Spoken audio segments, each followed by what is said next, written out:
is exactly 2 minutes gone past the hour of 9 on the AM side, and you have found the Eagles Morning Risers Breakfast Show. And yes, we like to call this one the Eagles Outlook, where we beam out a searchlight using the Eagles' eyes to look into matters that concern politics and current affairs. For today being August the 20th of 2025. My name is Uduak Daniel. Well, it's in the course of the discourse this morning, we will indeed be engaging a guest who is a seasoned guest, by the way. Is going to be talking with us in view of the Canadian court declaring the APC, the PDP terrorist organization. Somebody once told me, UD, let us begin to identify where some of these terrorism financing and funding might be coming from. And whilst I was pondering on that, boom, here it is. We saw Canadian courts declaring APC and PDP terrorist organization. And we have also seen just recently the arrest of two Ansaru leaders. They have been tied to the Al-Qaeda, that's right, Al-Qaeda terrorist network. Yes, it's a network actually, because they have a networking globally, and that should indeed allow for us to be fearful. But then we do trust, the Nigerian sovereignty. We trust the Nigerian military to do the needful. Little wonder we have seen some, we've seen some exciting, engagement with these terrorists, but not a very palatable one that of course has allowed for these terrorists to be decimated, neutralized, so to speak. But before we jump into the background of the discourse, let's just go pay one bill. We will be right back in a short bit. Remember, the topical issue in discourse this morning is the Canadian courts declaring APC PDP terrorist organization. Don't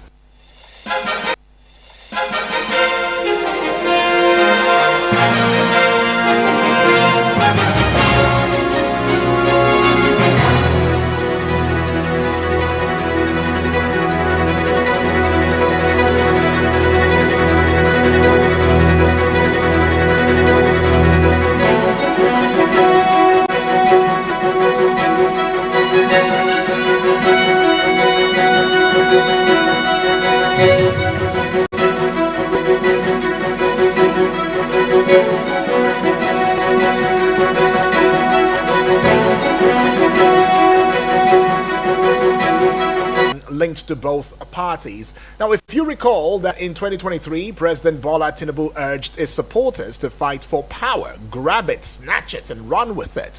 I mean, that's the clear statement that he made. Now, that statement has been cited as evidence of the party's reliance on violence instead of free choice. Now, if you also recall that I've been very, very big or talking big about some insightful comments. Now, this is not just about the citation for the president now, I mean, in 2023 that he made. No, this is not just about that. Where he remained until 2017. He moved to Canada in September of 2017 and disclosed his political history. Canadian immigration authorities now flagged his affiliation, citing intelligence reports linking both parties to electoral violence as well as politically motivated killings.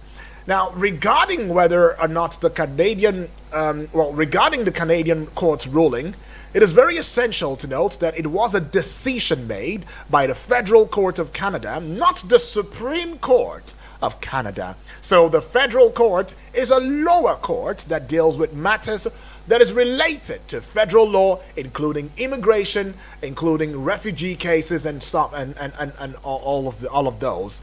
Now, it is also noteworthy the fact that the Canadian government did not, and I repeat, did not declare APC and PDP as terrorist parties or institutions. All right, rather, it was a court in Canada that made this ruling in the context of an immigration case. Now let's really get the difference.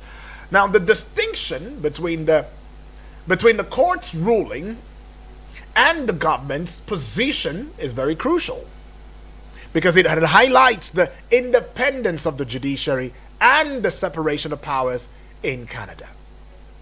And then somebody will ask me, UD, if this court is a federal court and maybe a lower court compared to the Supreme Court in Canada, and it makes such a declaration, shouldn't we see Canada as a country, a nation now, rising up and saying, hey, we don't send you. Who sent you to go and say that the APC and PDP are terrorists? So please, no. They should probably debunk it or try to repair that ruling. But Canada's silence on the ruling could also be perceived as tacit.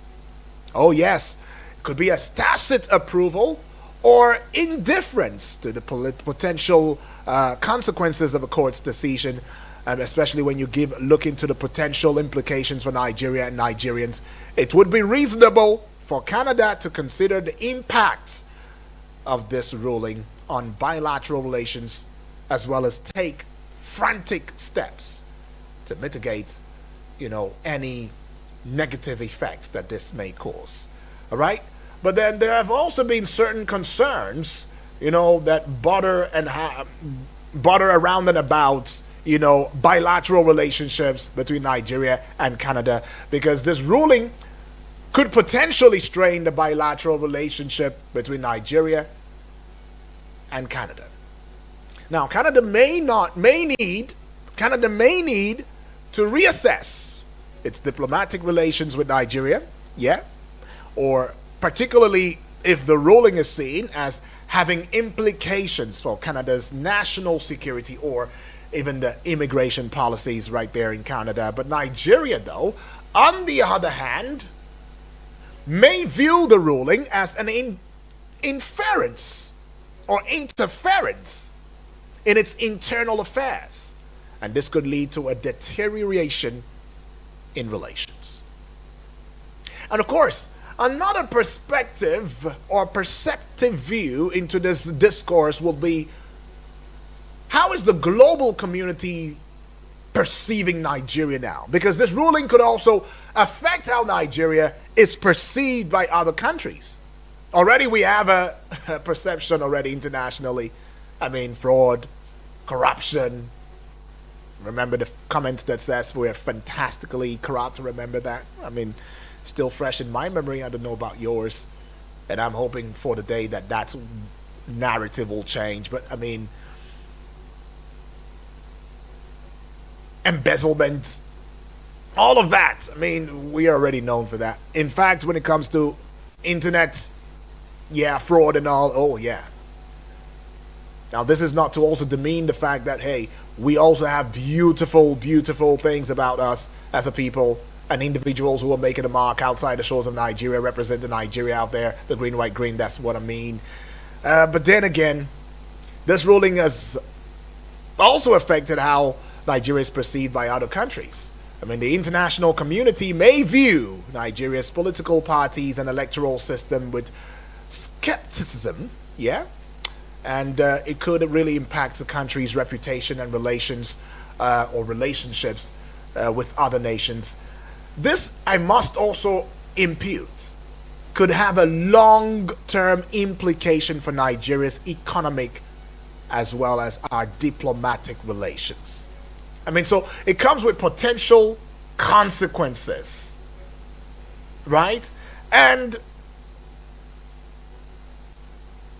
I just hope that it will not deteriorate into a Cold War between Nigeria and Canada.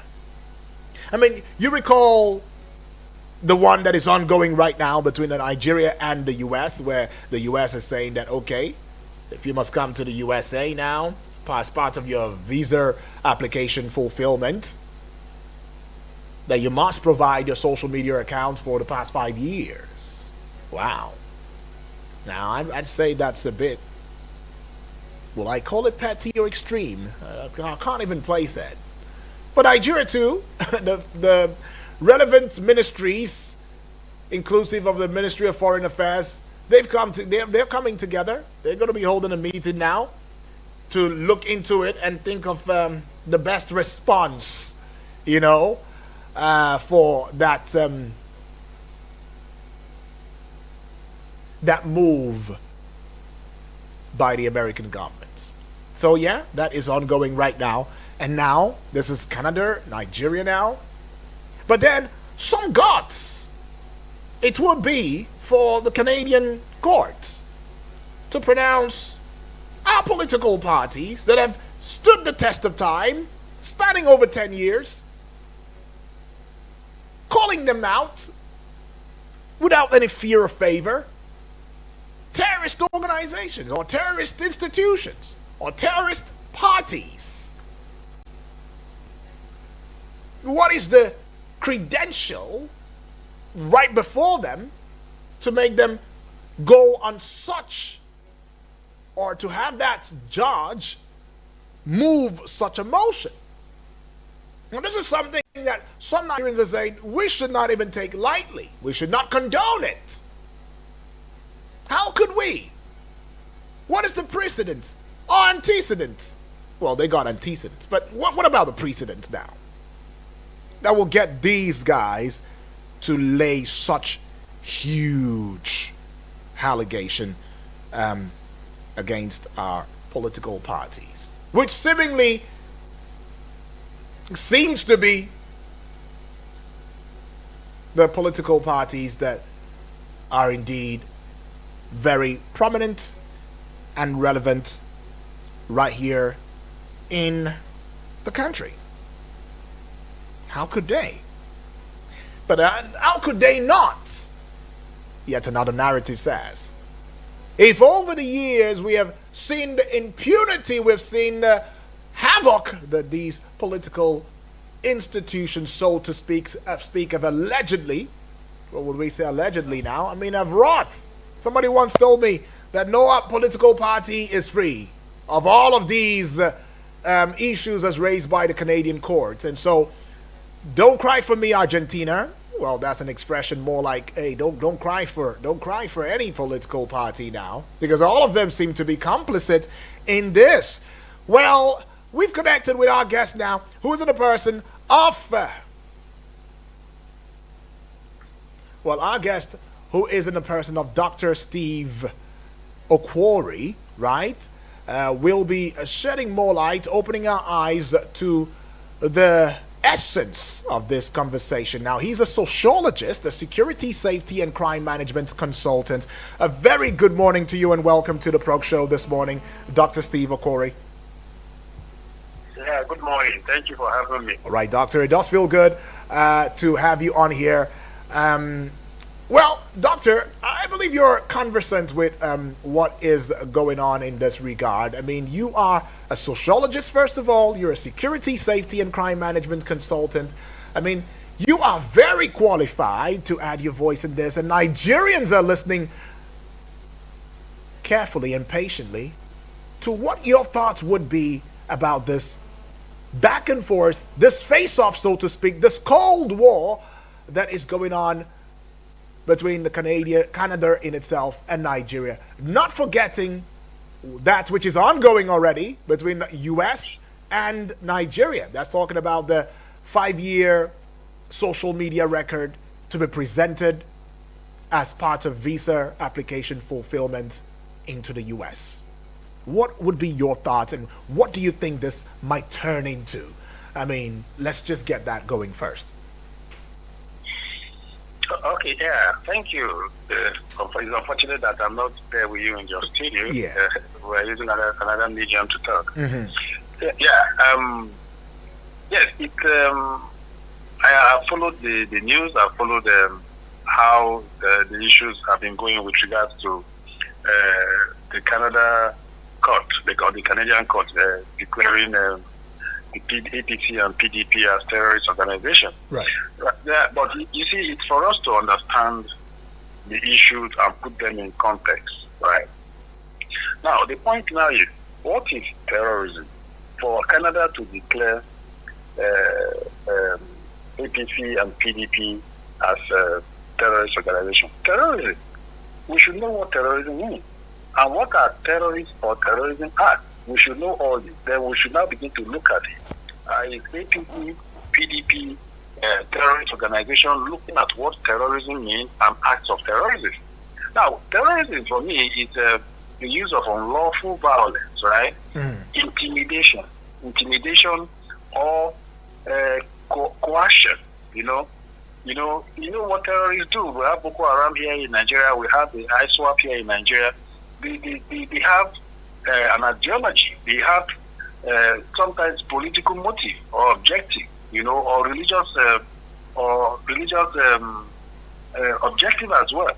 So when we see this, the Canadian court declaring the PDP political party, APC political party as a terrorist organization, then we begin to ask this question: do they have these features, where they unlawfully unleash violence, intimidate Nigerians or intimidate members of their party and all that?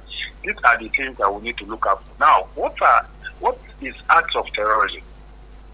Acts of terrorism are bombing, suicide bombing, assassination, forced disappearance, mass attacks, forceful marriage. You give out young children into marriage that it is without their will or intention. You frighten the civilian population. You target the military and all that. These are acts of terrorism. So let me quickly add: is social unrest also part of acts of terrorism? No. It's not in that context. Social unrest. Yeah. You cannot classify it as acts of terrorism, right? Because you see that terrorism. What do terrorists do?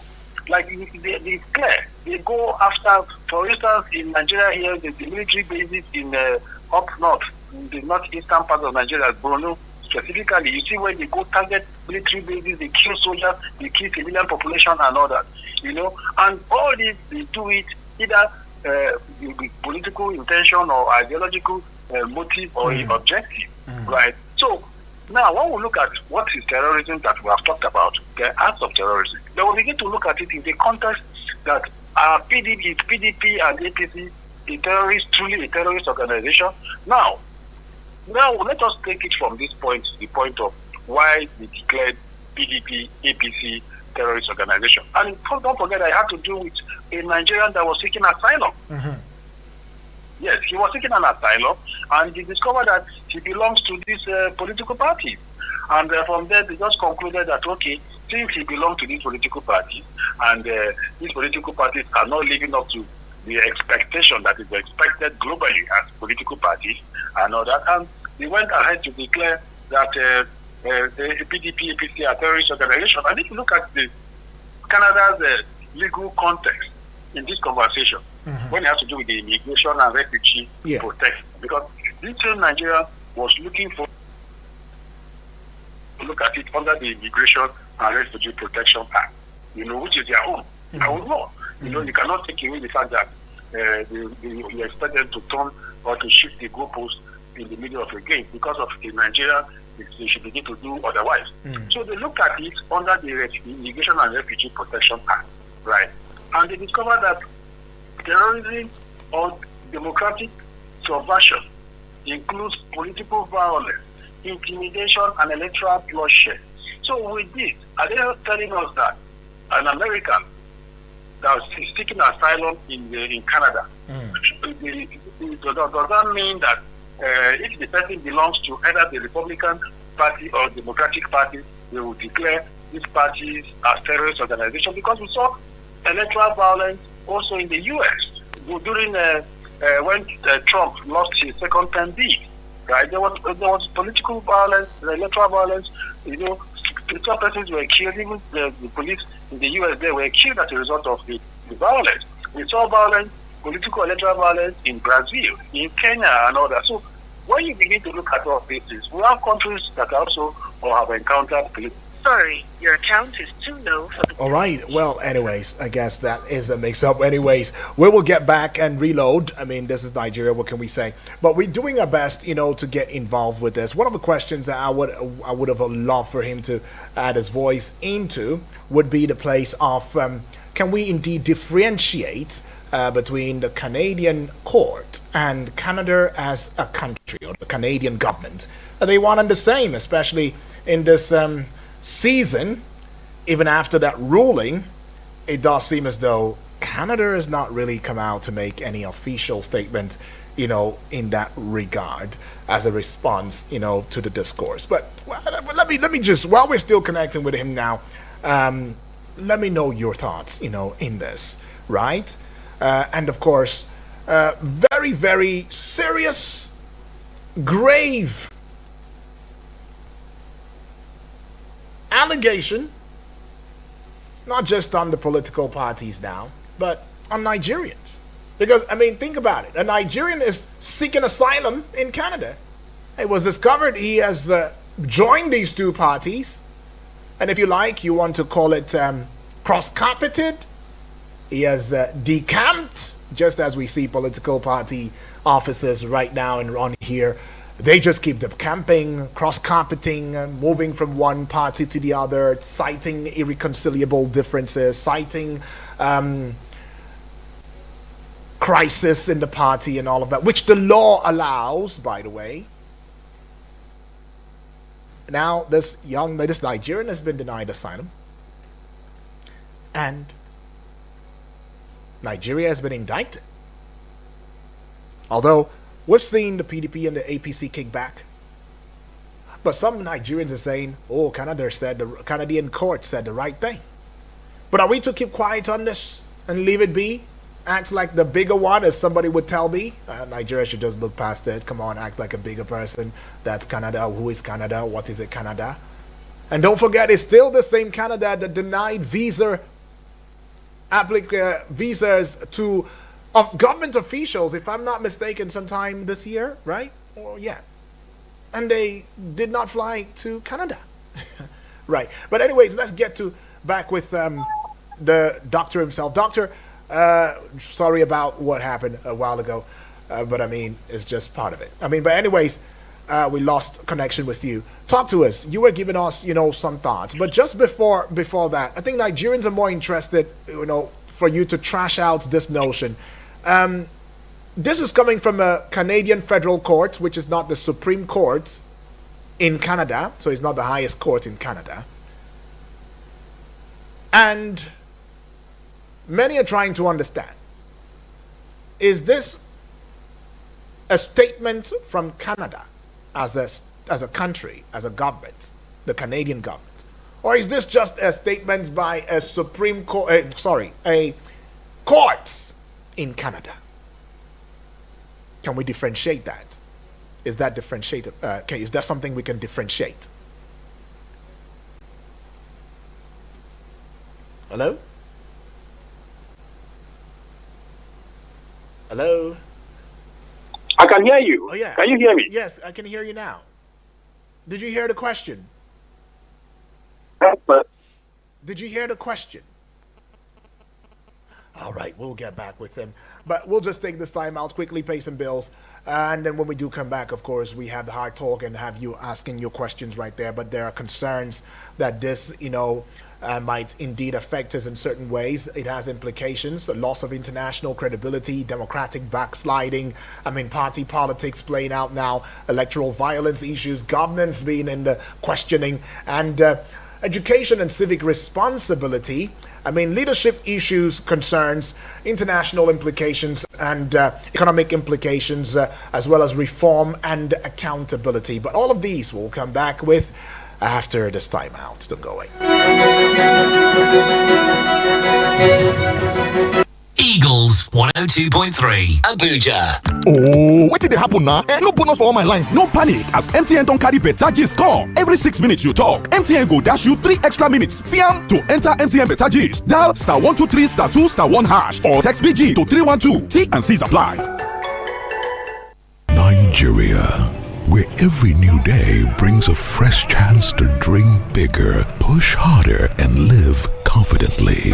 But true confidence is more than hope. It's knowing that no matter where you are, no matter who you are, you're protected, empowered, and ready for the journey ahead.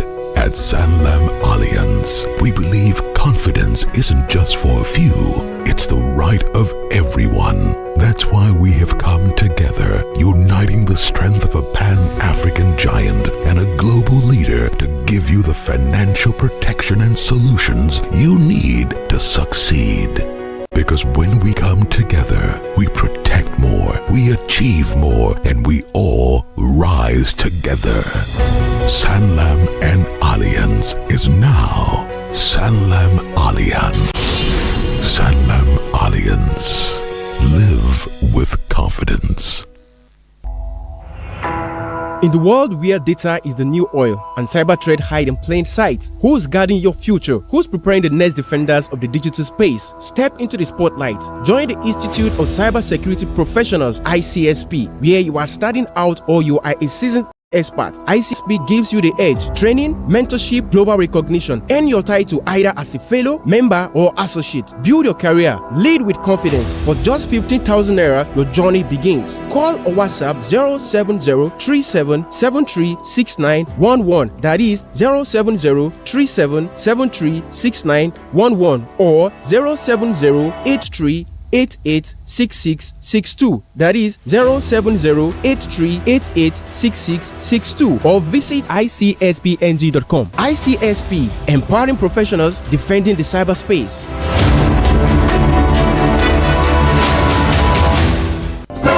Still the parents for this time when you fit get or buy and make your dreams stand giddy bam.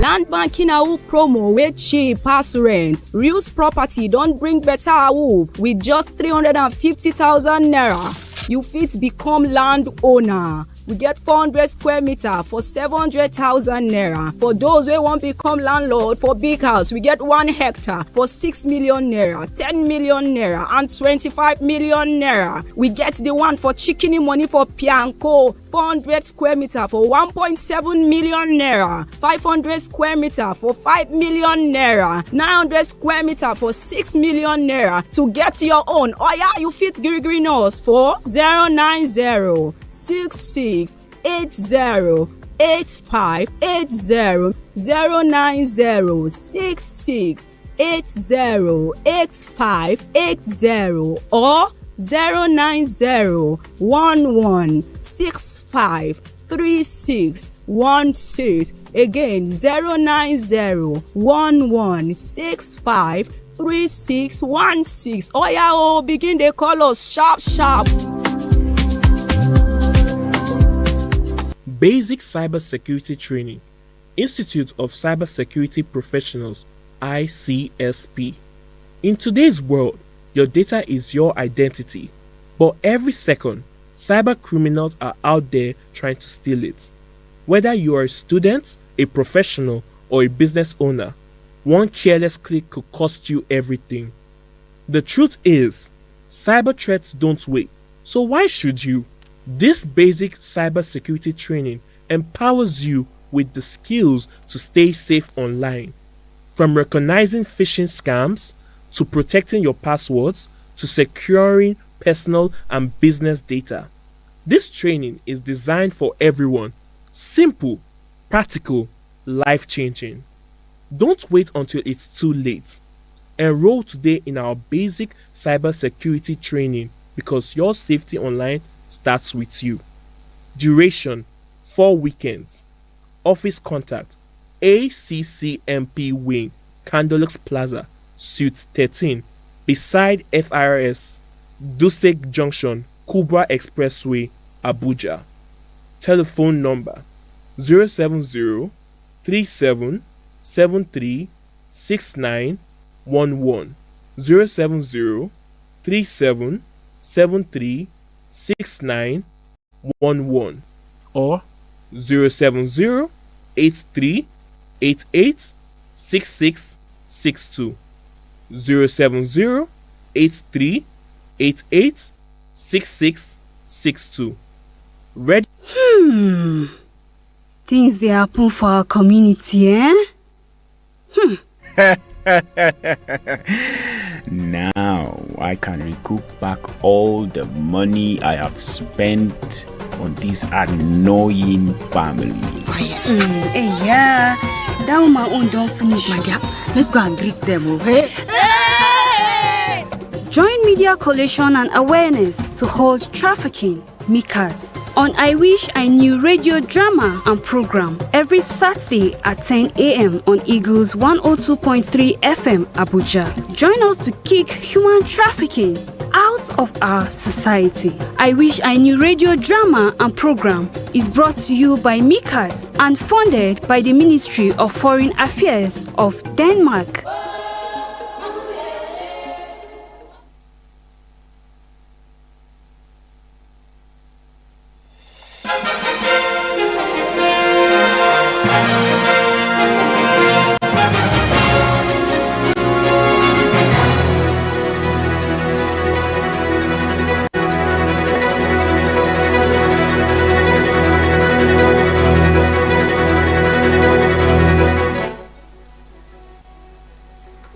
And thank you for staying with us now. Well, Doctor, welcome back.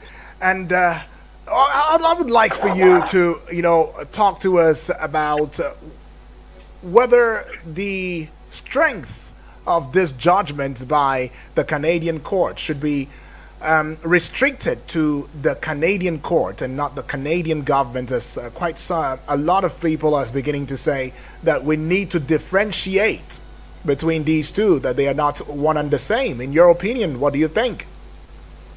Yes, what I was trying to say is that perhaps this Nigerian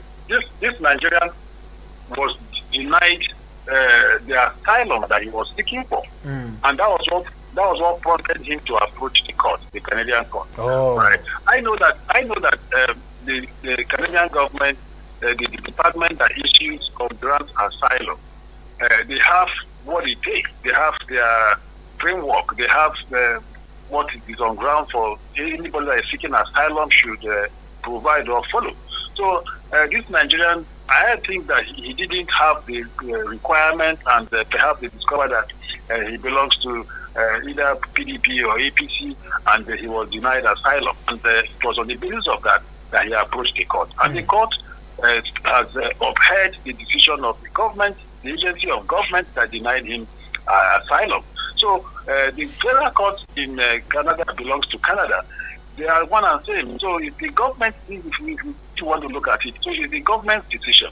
So what that means is that he won't be granted granted asylum, the asylum that this very Nigerian is seeking or looking for. He won't be granted. So it is something that you cannot differentiate or say, okay, it is not the Canadian government that is involved and all that. But who hired the agency that grants asylum is the Canadian government. And then the federal court of Canada also belongs to the Canadian government. So it's a decision of the Canadian government, as far as I'm concerned. Right. Well, in that case, I'd like you to walk us through, in the next 5 minutes,